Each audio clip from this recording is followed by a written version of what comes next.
Olá, seja muito bem-vindo ao nosso terceiro encontro da nossa série de estudos a respeito do livro de Apocalipse. Nos dois primeiros encontros, eu fiz um convite a você para essa caminhada. E quando a gente vai numa agência de turismo, nós somos apresentados ao roteiro antes da gente começar a viagem, né? Então, hoje é o dia que nós vamos apresentar o roteiro a você do livro de Apocalipse. Esse livro que é bastante curioso, né? Porque ele se apresenta... na verdade, ele é uma mescla de estilos, porque no primeiro momento, quando você lê o livro de Apocalipse, você parece que está diante de uma carta, como as cartas de Paulo. Quando a gente lê ali no capítulo 1, a partir do verso 4, diz o seguinte: João, às 7 igrejas da província da Ásia. A vocês, graça e paz, da parte daquele que é, que era e que há de vir, dos 7 espíritos que estão diante do seu trono, e de Jesus Cristo, que é testemunha fiel, o primogênito dentre os mortos e o soberano dos reis da terra. E termina, como toda a carta de Paulo, de Pedro, né? As cartas paulinas e as gerais também, lá no capítulo 22, versículo 21, né? A graça do Senhor Jesus Cristo seja com todos. Amém. Isso é interessante quando a gente pensa que o livro de Apocalipse também tem um estilo epistolar, ou seja, um estilo de carta. Por quê? Uma carta, ela vai tratar, ela atende às demandas particulares de cada comunidade.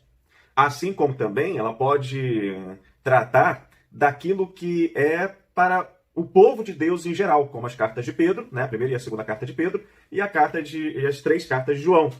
A primeira, a segunda e a terceira carta de João e a carta de Judas, que são cartas gerais a todo o povo de Deus espalhado na terra. E aí, ao mesmo tempo que é uma carta, ele também chama o seu livro de profecia. Por exemplo, no capítulo 1, versículo 3, ele diz o seguinte: Feliz é aquele que lê as palavras desta profecia, e felizes aqueles que ouvem e guardam o que nela está escrito, porque o tempo está próximo. E lá no final do livro ele volta a dizer que o livro trata-se de uma profecia. Olha ali o que diz o versículo 7. Eis que venho em breve, feliz é aquele que guarda as palavras da profecia desse livro. Versículo 10. Então me disse, não cele as palavras da profecia deste livro, pois o tempo está próximo. Versículo 18 e 19, declara a todos que ouvem a palavra da profecia desse livro. Se alguém lhe acrescentar algo, Deus lhe acrescentará as pragas descritas nesse livro. Se alguém tirar alguma palavra deste livro de profecia, Deus tirará dele da sua parte da árvore da vida na cidade santa que estão descritas nesse livro. E a profecia, também pelo fato de ele citar muitas vezes os profetas. Ele vai citar Isaías, Jeremias, Zacarias e Daniel. E fora tudo isso, fora ele ser um livro que tem uma estrutura de carta, né, a chamada estrutura epistolar, fora o fato dele também ser um livro que se chama de profecia, é um livro do gênero apocalíptico, que nós vimos na semana passada, né? Outros tantos apocalipses que foram escritos. Esses apocalipses que foram escritos e são considerados apócrifos, né? Ou seja, eles não entraram nem na Bíblia hebraica, nem na Bíblia protestante e nem na Bíblia católica, eles têm uma grande diferença do Apocalipse de João. Por quê? O Apocalipse de João foi João que escreveu. Os outros Apocalipses, eles são escritos e eles são endereçados, né, como se fosse o autor algum herói bíblico, né? Nós vimos Apocalipse de Adão, nós vimos Apocalipse de Moisés, era meio que uma homenagem, isso não tem nada a ver com falsidade ideológica, né? Era algo da antiguidade muito comum, de você prestar uma homenagem a alguém, você escrever algo e atribuir aquilo a autoria a uma outra pessoa, em honra àquela pessoa. Mas bom, chega nesse papo, porque hoje a nossa intenção aqui é apresentar a vocês o roteiro da nossa viagem sobre o livro de Apocalipse. E aí, tudo preparado para essa viagem?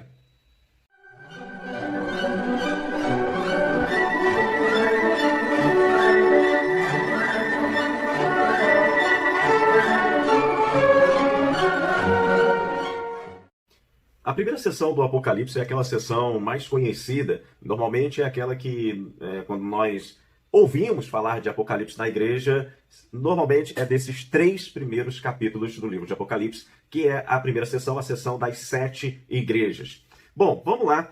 O livro ele começa com a figura de Jesus glorificado. E aí aparece, né, no versículo 12, voltei-me para ver quem falava comigo, voltando-me vi 7 candelabros de ouro, entre os candelabros alguém, semelhante ao filho do homem, com uma veste que chegava aos seus pés, o cinturão de ouro ao redor do peito, seus cabelos eram brancos como a lã, tão brancos quanto a neve, e seus olhos como chama de fogo, seus pés eram como um bronze numa fornalha ardente, sua voz como de muitas águas. E aí ele vai falando aqui, é uma expressão figurada, né, de Jesus glorificado.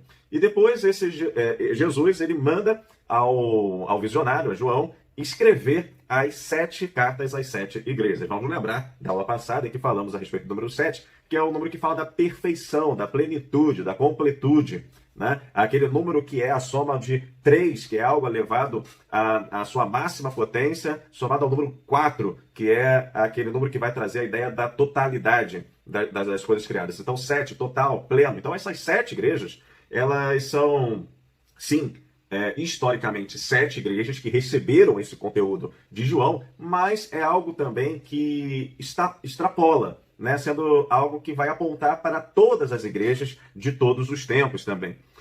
A gente vai verificar nessas 7 cartas que cada comunidade ela recebe o tratamento particular de acordo com a demanda particular de cada uma. Mas também, gente é gente desde sempre. E os puxões de orelha, né, as exortações que Jesus faz a cada uma das igrejas, também serve para nós. Né? A gente deve, então, aprender com os erros das outras igrejas, dessas 7 igrejas, e, na verdade, até se identificar nas denúncias que Jesus faz a essas igrejas, a gente também tem que se identificar, né? E reconhecer, porque muitas vezes nós fazemos as mesmas coisas que aquelas igrejas faziam. E nós vamos observar que em todas essas igrejas é feito meio que um alistamento dos vencedores. Olha que interessante, a cada igreja é feito esse chamado aos vencedores. Olha só, capítulo 2, versículo 7. Aquele que tem ouvidos, ouça o que o Espírito diz às igrejas. Ao vencedor darei o direito de comer da árvore da vida que está no paraíso. Capítulo 2, versículo 11. Aquele que tem ouvidos, ouça o que o Espírito diz à igreja. O vencedor, de modo algum, sofrerá a segunda morte. Capítulo 2, versículo 17. Aquele que tem ouvidos, ouça o que o Espírito diz às igrejas. Ao vencedor darei o maná escondido. Também lhe darei uma pedra branca com um novo nome nela escrito, conhecido apenas por aquele que o recebe. Capítulo 2, versículo 26. Aquele que vencer e fizer a minha vontade até o fim, darei autoridade sobre as nações. Capítulo 3, versículo 5. O vencedor será igualmente vestido de branco, jamais apagarei o seu nome do livro da vida, mas o reconhecerei diante do meu Pai e dos anjos. Capítulo 3, versículo 12. Cadê?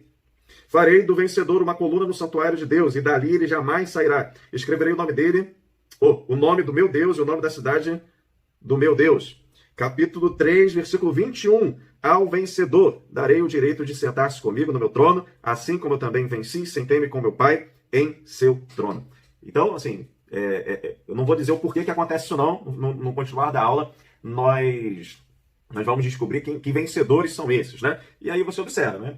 Existe essa primeira imagem de Jesus glorificado, vitorioso, e depois essa carta às 7 igrejas, e durante essa carta nós vamos observar que há aí um alistamento ao vencedor, aqueles que são chamados vencedores. Chegando ao capítulo 4, nós entramos na segunda sessão do livro de Apocalipse, que vai até o capítulo 11. Essa sessão a gente costuma chamar ela de sessão do culto no céu. Existe uma tradição bíblica, né? Nós vamos observar isso em alguns outros livros da Bíblia, da realidade de que no céu há um santuário, que o tabernáculo ou o templo de Jerusalém, ele é a cópia desse santuário, ou ele segue o modelo desse santuário, e ali existe um constante culto a Deus. A gente observa isso quando nós vamos, por exemplo, para o Isaías 6. Né?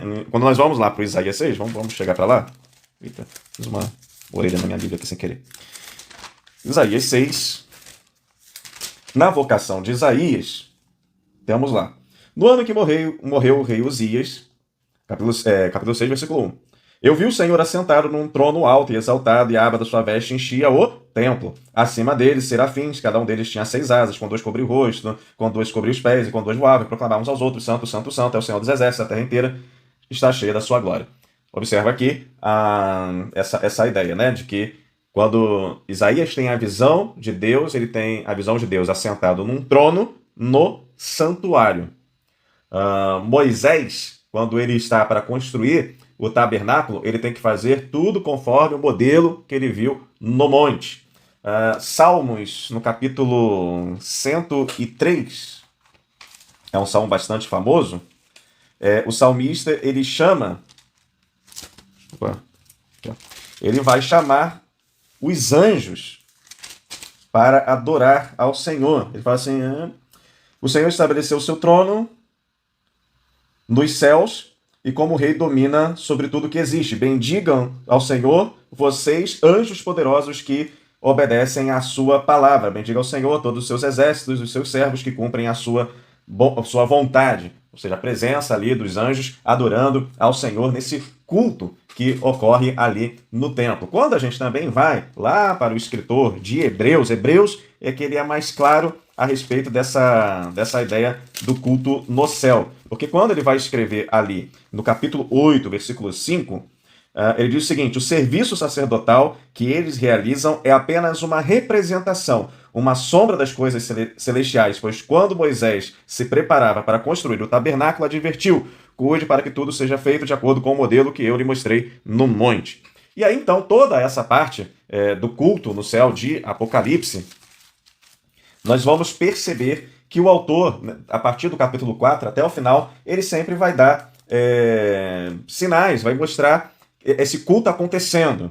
Ele, na verdade, já dá um spoilerzinho no capítulo 3, numa das últimas cartas, né? Ou na última carta. Eu tô em Atos aqui, gente. Deixa eu abrir aqui. Opa, capítulo 3 disso. No capítulo 3, verso 12, em que ele está falando ali para a igreja de Filadélfia, ele vai dizer assim: farei do vencedor uma coluna no santuário do meu Deus, ou seja, prometendo àquele que será o vencedor, ainda não vou dar a resposta que é o vencedor, não, que ele será uma das colunas desse santuário que está no céu. Mas aí ele vai seguindo, né? No capítulo 7, versículo 15, ele vai dizer assim: por isso eles estão diante do trono de Deus e o servem de dia e de noite em seu santuário. E aquele que está sentado no trono estenderá sobre eles o seu tabernáculo. Também ali no capítulo 11, verso 19, foi aberto o santuário de Deus dos céus, e ali foi vista a Arca da Aliança. Houve relâmpagos, vozes, trovões, e um terremoto e um grande temporal.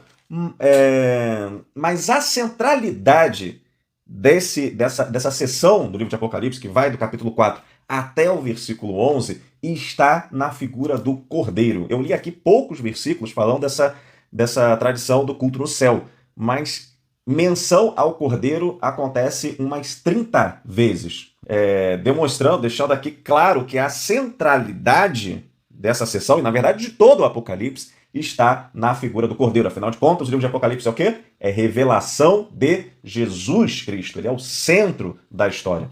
E essa questão do culto aqui é muito importante, porque é no culto que é o local onde a experiência dos santos, a experiência de vitória dos santos, ela é experimentada.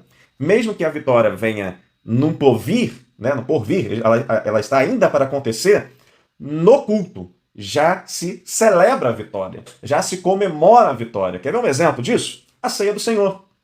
A ceia do Senhor, nós celebramos até que ele venha. Então, na ceia, nós já agradecemos a segunda vinda de Jesus, mesmo antes dela acontecer. Ou seja, mais uma vez, o culto é onde a experiência de vitória dos santos é experimentada. Então, nesse contexto de perseguição que esses irmãos estavam sofrendo, cultuar é resistir. E cultuar é experimentar a vitória que teremos em Cristo Jesus. Bom, a minha promessa foi de darmos o roteiro dessa viagem, né? Então vamos caminhar um pouquinho mais sobre essa segunda sessão. Essa segunda sessão, ela começa ali no capítulo 4, né, falando do trono do céu, a adoração a Deus ali no seu santuário, até que chegamos no capítulo 5 e nos deparamos diante de um livro. Esse livro que não se achou ninguém digno que pudesse abri-lo. E aí o João começa a chorar. E quando ele chora, um dos anciãos que estavam ali em adoração a Deus, capítulo 5, versículo 5.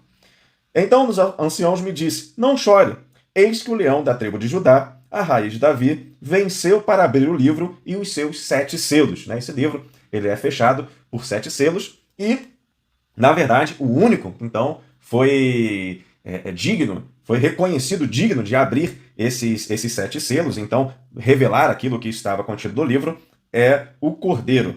E muito interessante que o ancião aponta para o leão. E por que eu falei que o único digno de abrir é o Cordeiro? Porque quando João ele vai olhar para o leão de que o ancião está dizendo, ele vê um cordeiro. Olha o que diz o versículo 6. Depois eu vi um cordeiro que parecia ter estado morto em pé no centro do trono, cercado pelos 4 seres viventes e pelos anciãos. Ele tinha 7 chifres e 7 olhos, que são os 7 Espíritos de Deus enviados a toda a terra. E isso é muito interessante, porque nós estamos falando sobre Jesus aqui nessa figura. Eu não vou entrar em detalhes, porque quando chegarmos nesses capítulos, em específico, a gente vai detalhar o que é cada um. Isso aqui está mostrando só o roteiro da viagem, tá?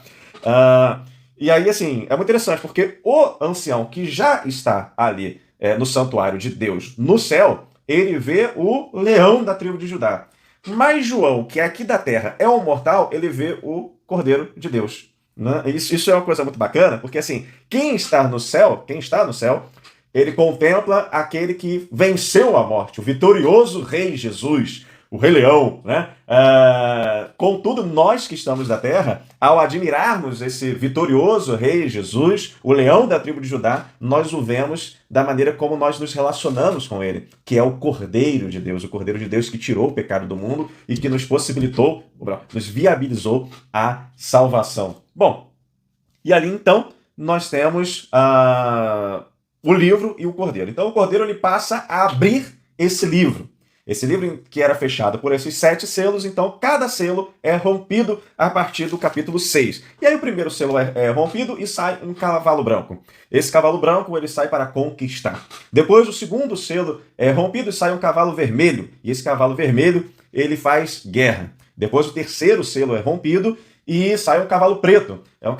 Esse cavalo preto ele promove fome, porque ele coloca um preço muito alto de itens que são de consumo básico. Depois sai o cavalo amarelo. Esse cavalo amarelo que ele representa a morte.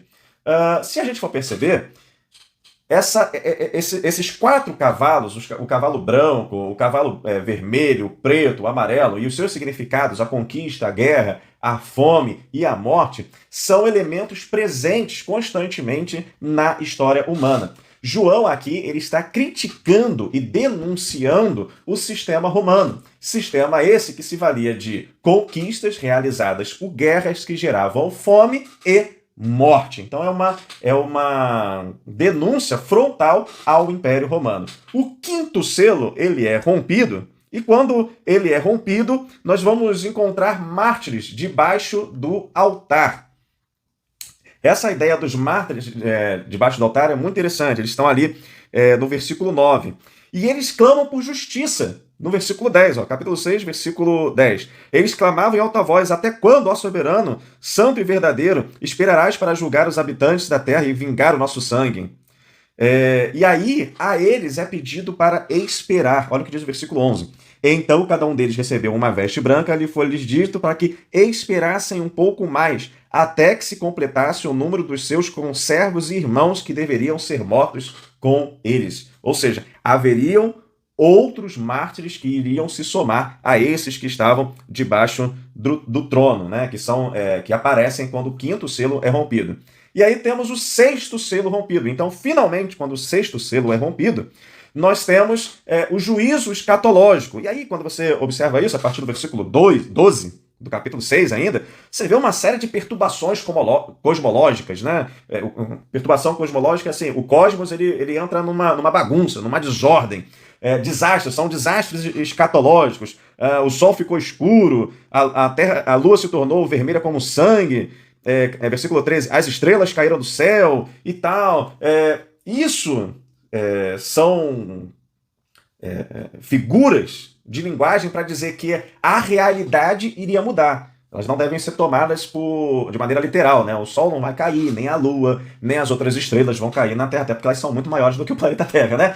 Mas quando existem essas figuras assim de desastres naturais, cosmológicos, né? Tudo fica assim de uma maneira bastante agitada, isso é um indício de que a realidade presente, a realidade conhecida, iria mudar. E no julgamento escatológico é justamente isso que acontece. É Deus intervindo na história para fazer o seu julgamento. E aí é algo interessante que vocês vão notar agora a partir desse momento, porque você tem, né? São 7 selos. Você está esperando esses 7 selos rompendo. Aí rompe o primeiro, e sai cavalo branco. E aí rompe o segundo, e rompe o terceiro, e rompe o quarto, e rompe o quinto, e rompe o sexto. Você tá doido para poder saber o que acontece quando rompe o 7º selo.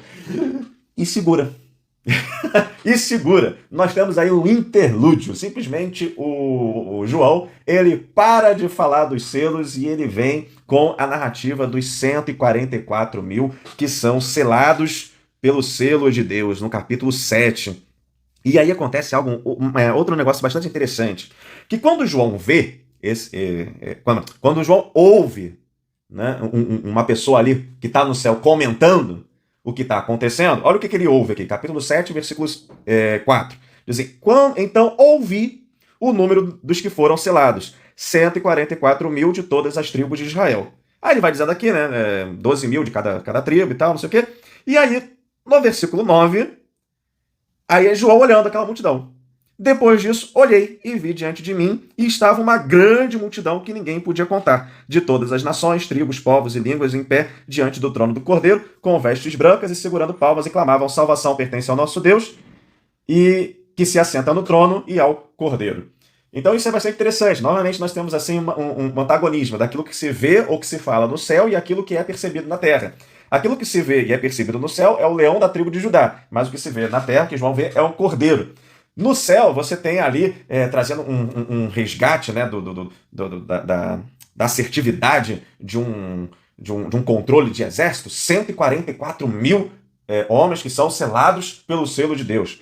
No entanto, quando João vê, ou seja, nós aqui da terra, ele vê uma grande multidão de toda raça, tribo, povos, nações.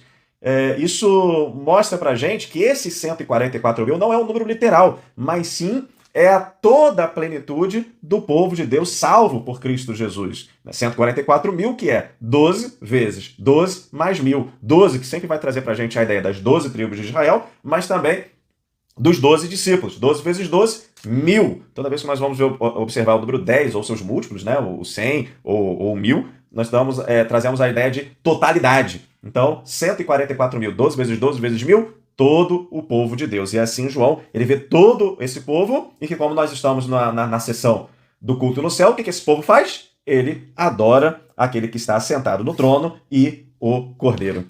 E assim, chegamos no sétimo selo. Quando o sétimo selo ele é rompido, o que acontece? Ele se desdobra em 7 trombetas. Você estava achando assim que estava então para acabar, né? Porque os outros selos são todos curtinhos, cada selo, sei lá, tem 2 ou 3 versículos que explicam o que ele é, mas aí quando chega no sétimo selo, que você quer saber o que vai acontecer, eles se desdobram em 7 trombetas. Ele vai descrever de uma maneira simbólica a intervenção escatológica de Deus, a intervenção final de Deus. E é interessante que essas 7 trombetas, elas vão remontar de certa forma, você vai meio que lembrar das pragas do Egito. E isso é um símbolo do juízo de Deus sobre aqueles que estão exercendo opressão sobre o seu povo. No caso aqui, o Império Romano, que estava perseguindo os cristãos. E aí nós temos a primeira trombeta, que faz descer... e aí a gente já está aqui lá pelo capítulo 8, né? A primeira trombeta, você tem ali granito, fogo sobre a terra. A segunda, o mar se torna em sangue. A terceira, você tem estrelas que tornam os rios amargos. A quarta trombeta, sol e a lua escurecem. A quinta, gafanhotos sobem ao abismo. Sexta, quatro anjos e um exército matam os seres humanos. Aí quando você quer saber então o que vai acontecer, a sétima trombeta, tudo bem. Você viu lá 1, 2, 3, 4, 5, 6 selos, e aí você ficou no vácuo, rolou aquele interlúdio dos 144 mil, e aí quando você chegou no sétimo selo, aquele sétimo selo ele se desdobra em 7 trombetas. Aí você escuta a primeira, a segunda, a terceira, a quarta trombeta, a quinta, a sexta e outro interlúdio que nós temos. Pera, nós temos uma outra narrativa. João ele renarra a sua vocação. Estamos já no capítulo 10 de Apocalipse, e aí ele vai receber do anjo um livrinho que, quando ele come, é doce na boca, mas quando desce ao estômago é amargo. E aí no capítulo 11 nós vamos ter uma outra história lá, que é a história das 2 testemunhas. Essa história é uma história interessante e que merece aqui a nossa atenção, porque vamos olhar aqui no capítulo 11, versículo 7, né? Vamos primeiro para o versículo 3, capítulo 11, versículo 3. Darei poder às minhas 2 testemunhas e elas profetizarão durante 1260 dias, vestidas de panos de saco. Essa questão do número, quando a gente chegar no capítulo 11, a gente vai tratar sobre isso, tá bom? Essas 2 testemunhas, elas serão mortas. Versículo 7. Quando eles tiverem terminado o seu testemunho, a besta que vem do abismo os atacará. irá vencê-los e matá-los. Aí você fala assim, gente, que bicho é esse que apareceu do nada? Porque essa besta aqui, até agora ninguém tinha falado de besta nenhuma, mas agora apareceu uma besta aqui. Que besta é essa? Ela vai aparecer em detalhes lá no capítulo 13 e no capítulo 7. Então aqui só cabe a informação de que essas duas testemunhas, né, que simbolizam ali e personificam, digamos assim, o povo de Deus durante a perseguição, elas são mortas por essa besta. Então a gente só segura essa informação, né, do que representa as duas testemunhas, o povo de Deus testemunhando. E o que é essa besta? Eu não sei. Então eu vou segurar essa informação, porque eu vou descobrir o que vai acontecer quando chegar lá no capítulo 13 e no capítulo 17. E temos então, ao final, a 7ª trombeta, no final do capítulo 11, e também que é o final dessa terceira sessão do Apocalipse, que é do culto no céu. E quando se toca a 7ª trombeta, ou seja, se encerram a revelação do livro que estava selado, né, do livro que estava fechado lá com os 7 selos, e que o 7º virou a 7ª trombeta, quando se toca a 7ª e última trombeta, se ouve um cântico. Olha só o que diz o versículo 15 do capítulo 11. O 7º anjo tocou a sua trombeta e houve fortes vozes do céu que diziam: o reino do mundo se tornou de nosso Senhor e do seu Cristo, e ele reinará para todo o sempre. É muito interessante porque agora já chegou o juízo final. Nesse momento aqui o juízo final já aconteceu. Mas João, ele não se atém aos detalhes desse juízo final, porque o foco está na adoração do Senhor e do seu Cristo. O foco está no Cordeiro, nessa segunda sessão do Apocalipse, que é a sessão do culto do céu. Finalizou o capítulo 11 lá, o reino de Deus chegou. Pô, beleza, acabou o livro de Apocalipse. Final, acabou. Seria assim que a gente poderia pensar, né? Mas aí chegou a terceira sessão do Apocalipse, a partir que vai do capítulo 12 até o finalzinho, que é o capítulo 22. E ali, o capítulo 12, tem uma quebra na progressão cronológica dos eventos. Ela, na verdade, ela só vai ser retomada lá pelo capítulo 15, com as 7 taças da ira de Deus. Bom, no capítulo 12, você vai observar que aparece ali um dragão. Esse dragão, ele sai atrás de uma mulher que estava grávida, versículo 2. Ela estava grávida e gritava de dor, pois estava para dar à luz. E aí no versículo 5, ela deu à luz a um filho, um homem, que governará todas as nações com cetro de ferro. E o seu filho foi arrebatado para junto de Deus e do seu trono. Ou seja, aqui é uma indicação de Jesus. Jesus que nasceu e foi ascendido, né? Subiu aos céus, né? E assim não pôde estar sob o controle mais do dragão. Dragão esse, que no versículo 9 a gente descobre quem é ele. O grande dragão foi lançado fora. Ele é a antiga serpente, chamada Diabo, ou Satanás, que engana o mundo todo. Ele e seus anjos foram lançados na terra. Nós somos, aqui nesse capítulo 12, levados a nos identificar com a descendência dessa mulher. Versículo 17. O dragão irou-se contra a mulher e saiu para guerrear contra o restante da sua descendência, os que obedecem aos mandamentos de Deus e se mantêm fiéis ao testemunho de Jesus.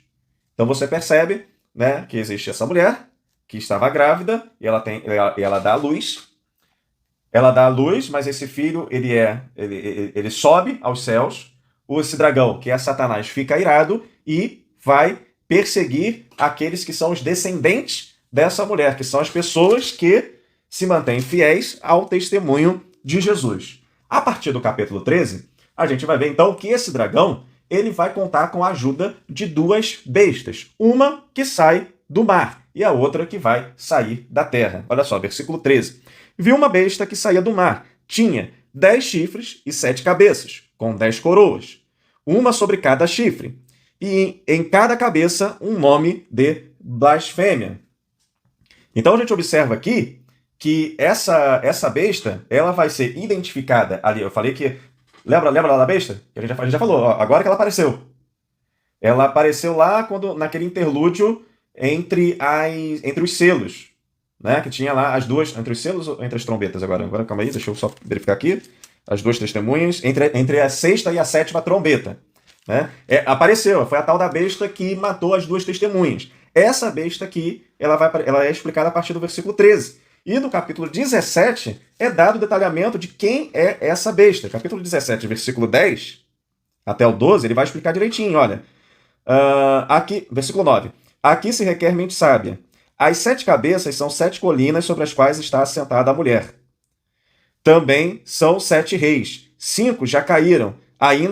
Um ainda existe. E o outro ainda surgiu. Mas quando surgir, deverá permanecer durante um pouco de tempo. Versículo 12. Os 10 chifres que você viu são 10 reis, que ainda não receberam o reino, mas que por uma hora receberão autoridade como os reis junto à besta.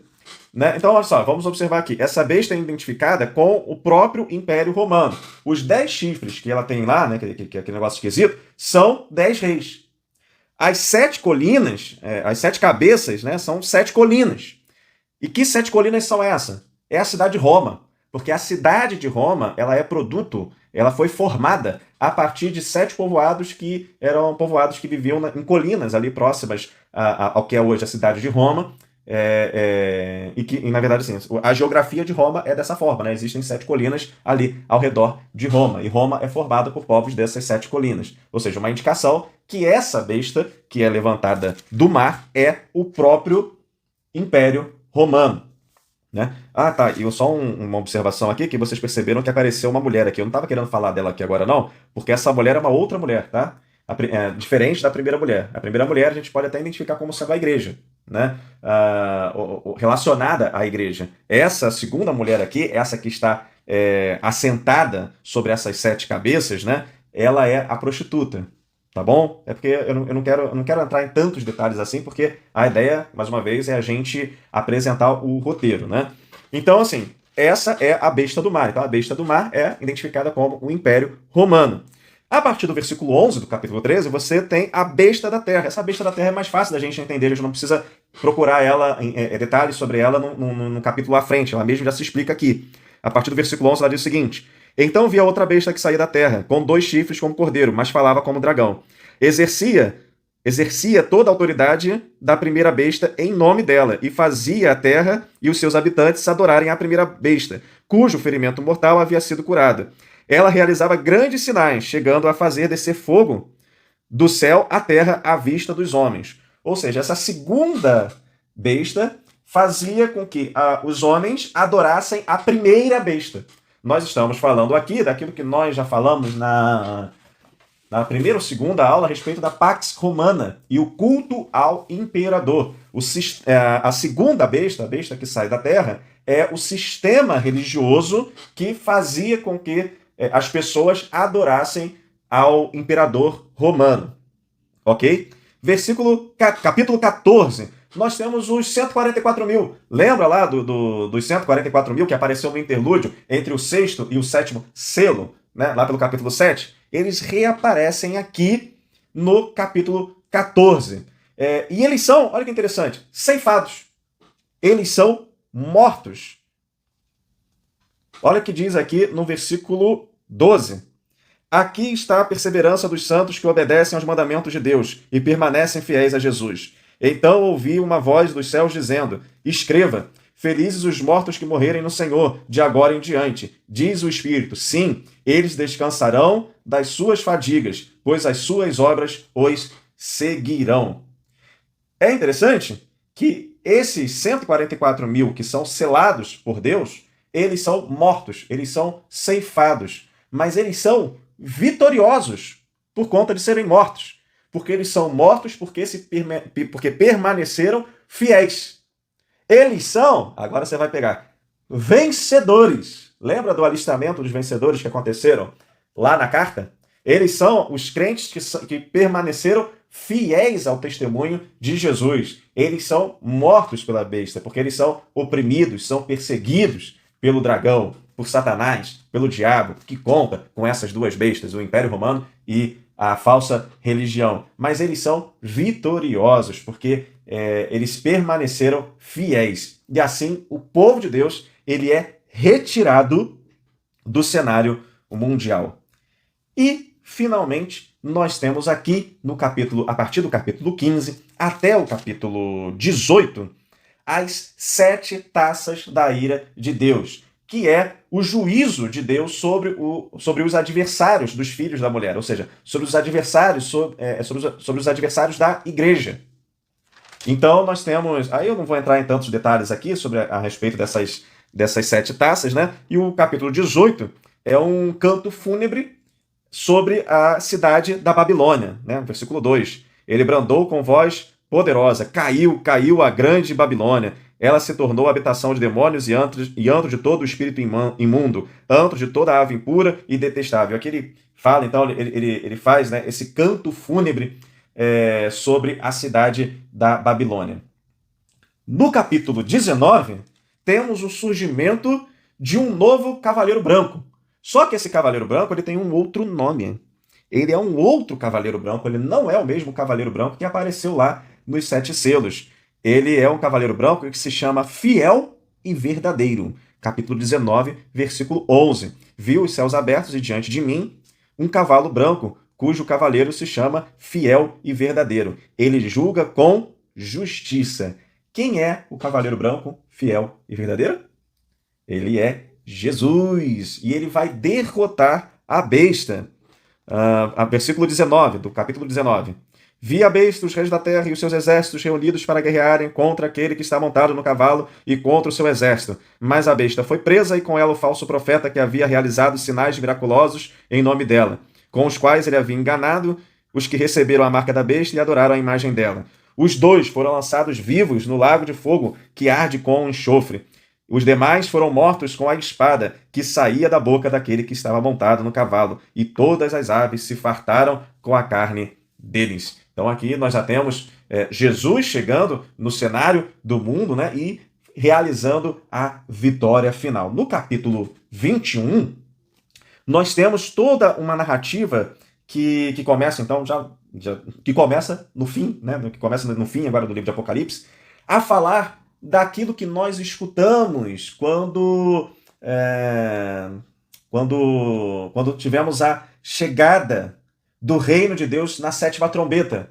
Lembra lá no capítulo 11, que quando chega a 7ª trombeta, João ouve aquele hino de vitória, né, que o reino seria do Senhor e do seu Cristo? Então, a partir do capítulo 21, nós temos a descrição dessa realidade, da vinda plena do reino de Deus. E aí, então, nós temos a cidade da Nova Jerusalém, que desce, né, totalmente ataviada para o seu noivo, ou seja, para Jesus, e terminamos com o capítulo 22 do livro do Apocalipse, com uma série de mensagens reforçando para o leitor a mensagem de esperança da vinda de Jesus. Ele vai falar da libertação definitiva do povo de Deus que está vivendo de uma maneira humilhante, digamos assim, sendo oprimido por esse sistema do mundo, sistema esse que jaz no maligno. E aí, finalizando, para os leitores do livro de Apocalipse, ele dá essa mensagem de esperança a respeito do retorno de Jesus, como, por exemplo, no versículo 7, eis que venho em breve, feliz é aquele que guarda as palavras dessa profecia. No versículo 12 também, eis que veio em breve, a minha recompensa está comigo, eu retribuirei a cada um de acordo com o que fez. Versículo 20, aquele que dá testemunho dessas coisas diz, sim, venho em breve, amém, vem Senhor Jesus, a graça do Senhor Jesus esteja com todos, amém. Então, nessa aula de hoje, nós seguimos esse roteiro do livro de Apocalipse. E aí vimos diversos números, diversos personagens. Nós falamos daqui das coisas todas que estão descritas nesse livro de uma maneira muito rápida. Hoje nós apresentamos aquele folderzinho que quando você vai numa agência de turismo, você recebe dizendo quais são os pontos turísticos que você vai parar quando você for visitar uma determinada cidade. E então, a partir de semana que vem, aí a nossa viagem começa definitivamente. Nós já estamos aqui com o roteiro na mão, nós hoje já sabemos quais são os pontos importantes e vamos então caminhar passo a passo até caminharmos por essa cidade maravilhosa que é a cidade de Jerusalém. Então, meu caro, minha cara, eu encontro você semana que vem. E que Deus te abençoe e que Jesus, a nossa esperança, esteja com todos vocês. Um abração, até mais.